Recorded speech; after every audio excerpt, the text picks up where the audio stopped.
오늘은 인간관계로 지친 여러분을 위해 2500년 전 공자의 지혜를 함께 나눠보려고 합니다. 2500년 전 공자의 지혜를 함께 나눠보려고 합니다. 직장에서, 가족 안에서, 친구들 사이에서 우리는 매일 수많은 사람들과 관계를 맺으며 살아갑니다. 때로는 그 관계들이 우리에게 기쁨과 위안을 주지만 어느 순간 그 관계들이 너무나 무겁게 느껴질 때가 있습니다. 왜 저 사람은 나를 이해하지 못할까? 내가 베푼 만큼 돌아오지 않는 것 같아. 이렇게까지 신경 써야 하나? 이런 생각이 들 때 우리는 인간관계에 지쳐갑니다. 공자는 평생 제자들을 가르치고 여러 나라를 떠돌며 수많은 사람들을 만났습니다. 여러 나라를 떠돌며 수많은 사람들을 만났습니다. 그 역시 배신을 당하고 오해를 받고 외면당한 적이 많았습니다. 하지만 그는 끝까지 사람을 포기하지 않았습니다. 오늘 우리가 나눌 공자의 말씀은 단순한 위로가 아닙니다. 인간관계의 본질을 꿰뚫는 지혜이자 지친 마음을 다시 일으켜 세울 수 있는 실질적인 안내입니다. 지친 마음을 다시 일으켜 세울 수 있는 실질적인 안내입니다. 첫 번째 가르침 관계의 거리를 알라. 공자는 이렇게 말했습니다. 가까이 하되 함부로 하지 않고 공경하되 멀리하지 않는다. 이것이 사람을 대하는 도리이다. 우리가 인간관계에서 지치는 가장 큰 이유 중 하나는 거리 조절에 실패하기 때문입니다. 거리 조절에 실패하기 때문입니다. 너무 가까워져서 상처받거나 너무 멀어져서 외로워지거나. 공자는 제자 자아에게 이런 말을 했습니다. 군자의 사귐은 물과 같이 담백하고 소인의 사귐은 술과 같이 달콤하다. 군자는 담백하지만 친하고 소인은 달콤하지만 멀어진다. 이 말의 의미는 무엇일까요? 진정한 관계는 처음부터 과도하게 친밀하지 않습니다. 서로의 경계를 존중하고 적당한 거리를 유지하며 천천히 깊어집니다. 마치 물처럼 자연스럽고 편안한 관계. 그것이 오래가는 관계입니다. 반면 처음부터 지나치게 달콤하고 친밀한 관계는 쉽게 식고 기대가 크기 때문에 실망도 큽니다. 기대가 크기 때문에 실망도 큽니다. 여러분이 지금 인간관계에 지쳤다면 한번 돌아보세요. 혹시 너무 가까이 다가가려고 애쓰지는 않았나요? 혹시 상대방이 나와 같은 마음이길 기대하지는 않았나요? 혹시 상대방이 나와 같은 마음이길 기대하지는 않았나요? 공자는 말합니다. 서두르지 말라. 작은 이익을 탐하지 말라. 서두르면 목적을 이루지 못하고 작은 이익을 탐하면 큰 일을 이루지 못한다. 인간관계도 마찬가지입니다. 급하게 친해지려 하지 말고 당장의 감정적 만족을 위해 경계를 무너뜨리지 마세요. 당장의 감정적 만족을 위해 경계를 무너뜨리지 마세요. 천천히 자연스럽게 관계가 익어가도록 두세요. 두 번째 가르침 기대를 내려놓으라. 공자는 이렇게 말했습니다. 자기 자신을 반성하되 잘못이 없다면 무엇을 걱정하고 무엇을 두려워하겠는가? 무엇을 걱정하고 무엇을 두려워하겠는가? 우리가 인간관계에서 상처받는 이유는 대부분 기대와 실망 때문입니다. 내가 이만큼 했으니 상대방도 이만큼 해줄 것이라는 기대. 내가 이해했으니 상대방도 나를 이해해 줄 것이라는 기대. 하지만 공자는 다른 접근을 제시합니다. 나 자신에게 부끄럽지 않은가? 라는 질문으로 돌아가라고 말합니다. 논어에는 이런 이야기가 있습니다. 공자의 제자 자공이 물었습니다. 평생 동안 실천할 수 있는 한마디가 있습니까? 공자가 대답했습니다. 그것은 서인이 자기가 원하지 않는 바를 남에게 베풀지 말라. 이 서라는 글자를 잘 보면 가틀과 마음이 합쳐진 글자입니다. 즉, 상대의 마음을 내 마음처럼 헤아리라는 뜻입니다. 하지만 여기서 중요한 것은 이것이 상대방에게 요구하는 것이 아니라 내가 실천해야 할 덕목이라는 점입니다. 내가 실천해야 할 덕목이라는 점입니다. 상대방이 나를 이해해주지 않아라고 불평하기 전에 내가 상대방을 충분히 이해했는가를 먼저 물어야 합니다. 상대방이 나에게 고맙다는 말 한마디 없어라고 서운해하기 전에 내가 진심으로 베풀었는가, 서운해하기 전에 내가 진심으로 베풀었는가, 아니면 보답을 기대하며 베풀었는가를 물어야 합니다. 공자는 또 이렇게 말했습니다. 군자는 자기에게서 구하고 소인은 남에게서 구한다. 문제의 원인을 항상 남에게서 찾으면 우리는 영원히 피해자로 남게 됩니다. 하지만 원인을 내 안에서 찾으면 우리는 변화의 주체가 됩니다. 상대방이 변하기를 기다리지 마세요. 내가 먼저 변화하세요. 그것이 지친 인간관계를 회복하는 유일한 방법입니다. 세 번째 가르침, 완벽한 관계는 없다. 공자는 이렇게 말했습니다.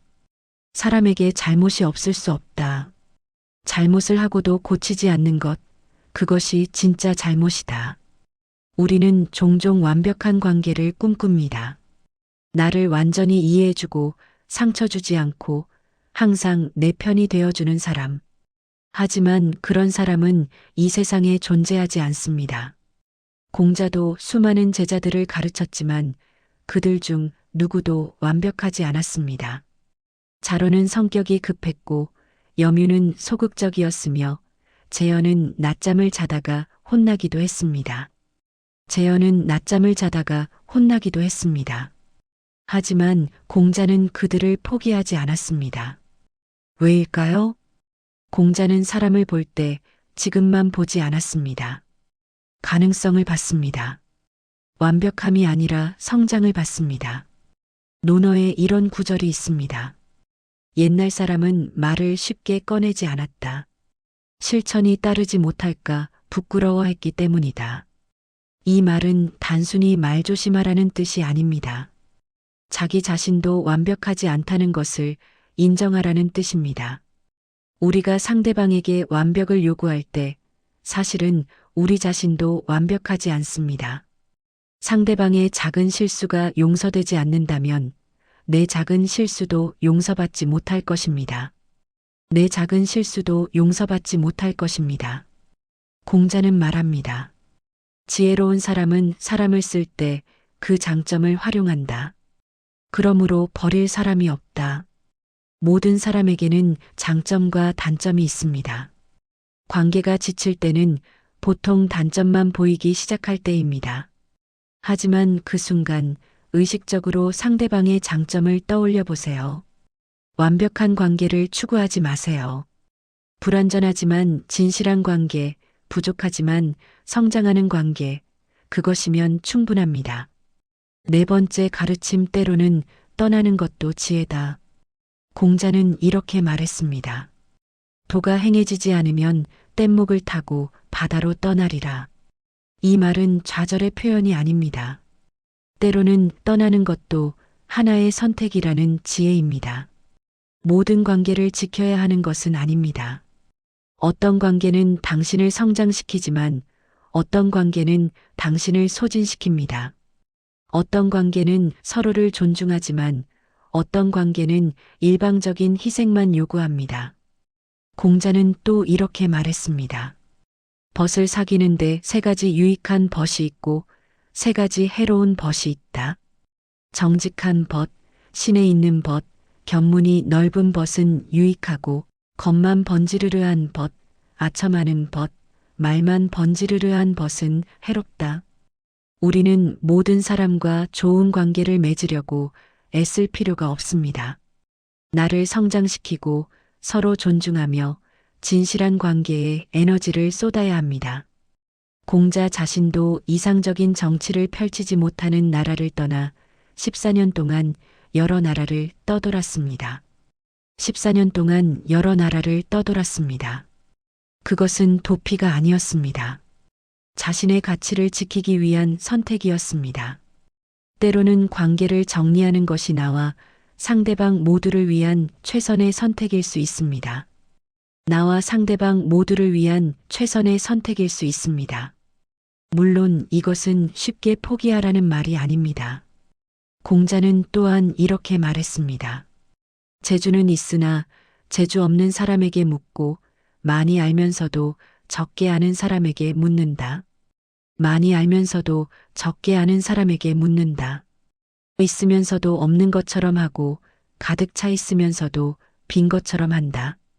관계에서 가장 중요한 것은 겸손입니다. 때로는 내가 잘못 이해한 것일 수도 있고 내가 먼저 변화해야 할 수도 있습니다. 내가 먼저 변화해야 할 수도 있습니다. 하지만 진심을 다했는데도 계속 상처받는 관계, 나를 존중하지 않는 관계, 일방적으로 소모되는 관계라면 거리를 두거나 떠나는 것도 현명한 선택입니다. 떠난다는 것은 실패가 아닙니다. 자신을 지키는 용기입니다. 5번째 가르침, 나 자신과의 관계가 먼저다. 공자는 이렇게 말했습니다. 군자는 태연하고 넉넉하나 소인은 항상 근심하고 걱정한다. 인간관계에 지쳤다면 가장 먼저 돌아봐야 할 것은 나 자신입니다. 내 마음이 비어 있으면 다른 사람에게서 채우려고 합니다. 내가 불안하면 다른 사람의 인정으로 안정을 찾으려 합니다. 내가 나를 사랑하지 못하면 다른 사람의 사랑으로 그 빈자리를 메우려 합니다. 다른 사람의 사랑으로 그 빈자리를 메우려 합니다. 하지만 그것은 영원히 채워지지 않는 갈증과 같습니다. 공자는 말합니다. 아침에 도를 들으면 저녁에 죽어도 좋다. 이 말의 진정한 의미는 무엇일까요? 자기 자신의 존재 이유와 가치를 아는 것, 그것이 가장 중요하다는 뜻입니다. 다른 사람이 나를 어떻게 보든 나는 나의 길을 간다. 다른 사람이 나를 인정하지 않아도 나는 나를 인정한다. 이것이 바로 군자의 태어남입니다. 공자는 또 이렇게 말했습니다. 남이 나를 알아주지 않아도 서운해하지 않으니 이 또한 군자답지 않은가? 우리는 너무 많은 에너지를 다른 사람에게 인정받는 데 씁니다. 하지만 진정으로 중요한 것은 내가 나를 인정하는 것입니다. 나 자신과 좋은 관계를 맺으세요. 나의 장점을 인정하고 나의 단점을 수용하세요. 나에게 너그럽고 나를 격려하세요. 그렇게 내면이 단단해질 때 비로소 다른 사람과도 건강한 관계를 맺을 수 있습니다. 비로소 다른 사람과도 건강한 관계를 맺을 수 있습니다. 공자의 인생은 순탄하지 않았습니다. 3살의 아버지를 잃고 어머니마저 젊은 나이에 세상을 떠났습니다. 정치적 이상을 펼치려 했지만 번번이 좌절했고 제자들마저 그를 떠나기도 했습니다. 제자들마저 그를 떠나기도 했습니다. 하지만 그는 포기하지 않았습니다. 73세로 세상을 떠나기 직전까지 제자들을 가르치고 사람들을 만나고 관계를 이어갔습니다. 사람들을 만나고 관계를 이어갔습니다. 공자의 마지막 가르침은 이것입니다. 익히고 때때로 복습하면 또한 기쁘지 아니한가? 벗이 먼 곳에서 찾아오면 또한 즐겁지 아니한가? 벗이 먼 곳에서 찾아오면 또한 즐겁지 아니한가? 인간관계는 배움입니다. 때로는 실패하고 때로는 상처받지만 그 과정에서 우리는 성장합니다. 그리고 진실한 관계는 시간과 거리를 뛰어넘어 다시 만나게 됩니다. 지금 인간관계에 지쳐 있다면 잠시 쉬어가세요. 거리를 두고 나를 돌보세요. 그리고 준비가 되었을 때 다시 시작하세요. 완벽하지 않아도 괜찮습니다. 천천히 가도 괜찮습니다. 중요한 것은 포기하지 않는 것입니다. 공자는 말했습니다. 가는 것을 붙잡지 말고 오는 것을 막지 말라. 떠날 사람은 보내고 올 사람은 맞이하세요. 그것이 인간관계의 자연스러운 흐름입니다. 여러분 모두 건강하고 지혜로운 관계를 맺으시길 바랍니다. 감사합니다.